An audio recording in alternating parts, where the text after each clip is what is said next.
سلامونه ګرانو کتونکو، زه یم زرمیشه خان. تاسو ګورئ زرمیشه خان یوټیوب چینل. اکثر زمونږ په ژوند کې زمونږ په کورونو کې هلکان وي چې د هغوی ډېر شوق وي چې مونږ واده وکړو. ډېر کم عمر کې هغو باندې تادي چې مونږ اوس مونږ له کور والا زر زر واده وکړي. خو ځوانانو دا ویډیو خاص تاسو دپاره ده. واده نه مخکې یو څو خبرې ضرور واورئ. ته چې کله یو جنۍ سره واده کوي نو دې مطلب دا دی چې ته د یو انسان ذمهواري چې ده هغه پوره په تا باندې را روانه ده. ته به د هغه انسان ذمهواري چې ده هغه به اخلي.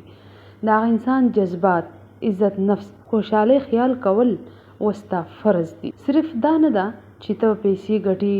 یعنی اکثر موږ یو کنه چې خپو باندې ودرېږي او پیسې ګټه وټه وکړي نو بیا به ورته واده کوو.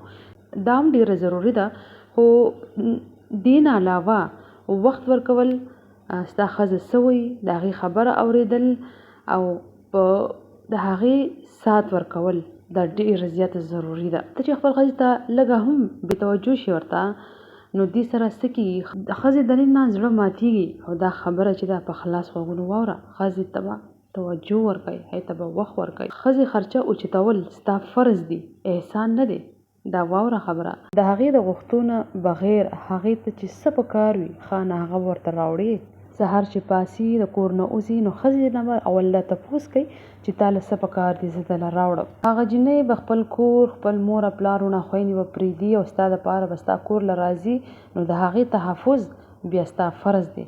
د هغې تحفظ به کوي، د هغې حفاظت به کوي. که په کور کې څوک هم هغې ته څه اورونې وکړي، څه خبرې وکړي، غوسه وکړي نو دا ستا فرض دی چې ته به د هغې سره ولاړې او د حق فیصله به کوي. ښه ښځه چې ده هغه د قسمت نه میلاویږي. چې ستا څنګه رویه وي که نه هغه به حقه شي چلیږي. ښه رویې د وجې نه هغه چې دی ستا زړه به وګټي. دا یو عزتداره ساتي ده، ستا د ژوند ملګرې ده. په هغې سره بیا چې کله هم ته خبرې کوي نو په هغه انداز کې به کوي، یعنې ډېر عزت او احترام سره.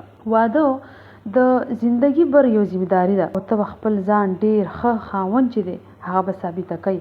ټوله خبره دا ده چې صرف دا نه چې زه واده کومه بس مله ښځه پکار ده کور ته ماله راوله. دا کومې خبرې چې ما وکړي دا به ټول بیا ته ورته خیال ساتي، عزت به ورته ورکوي، احترام به ورله کوي. هغې ته به د هغې د خوښې شیانې چې دي هغه به راوړي. که کور کې ورته څوک څه ووایي نو د هغې ډله به کوي. هغې سره به په چغو باندې په غوسه باندې خبرې نه کوي، ځکه چې څنګه ستا رویه نو هغه شی به ښځه وي. که یو سړی خپل ښځې سره ښه وي او په ښه انداز کې خبره کوي په عزت احترام سره، یقین ولرئ نو ښځه به هم په هغه انداز تا سره خبرې کوي عزت احترام سره. او که ته په ښځې باندې هر وخت کې چغې چغارې وباسي نو هغه به هم بیا تا نه بیزاره شي. خانه نو دا په خلاص غوږونو واوره. نو هغه به هم بیا قشانې څنګه چې ته چغې وباسي هغه به هم بیا چغې وباسي. قار به وي، جنګ به وي، جدلې به وي. نن زه به داسې وخت دی چې سړی ښه وي نو ښځه ښه وي، چې سړی بد وي نو ښځه بیا هغه نه لس قدمه مخکې بدېږي. هغه پخوا زمانه وه خلکو وي چې سړی که ناکاره هم وي ښځې باندې لاس هم اوچتوي بیا هم ښځه چې ده هغه غلې وي هر څه برداشت کوي څه نه وایي. اوس چې دي هغه هر څه الټه دي. اوس ښځه چې ده هغه یو خبره هم نه برداشت کوي.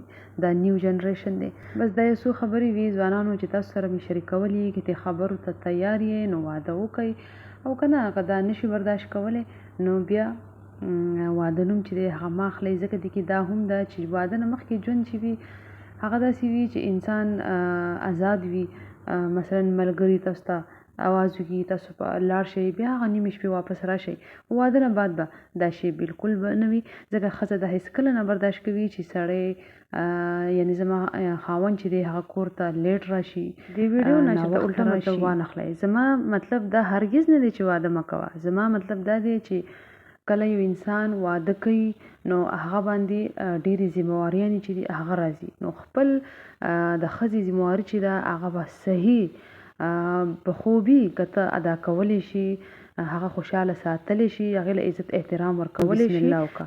او که نه ته ژوند فلحال آزاد غواړي چې نه زه لږ وخت هسې تېروم او هغې نه بعد واده کوم نو بیا هم ستاسو مرضي ده. خو دا یو څو خبرې وي دا خامخا وي په ژوند کې چې ما تاسو سره شریکول غوښتل. امید لرم چې ویډیو به ستاسو خوښه شوي. خپل ځان ډېر خیال ساتئ او دعاګانو کې ما یاد ساتئ. الله په امان.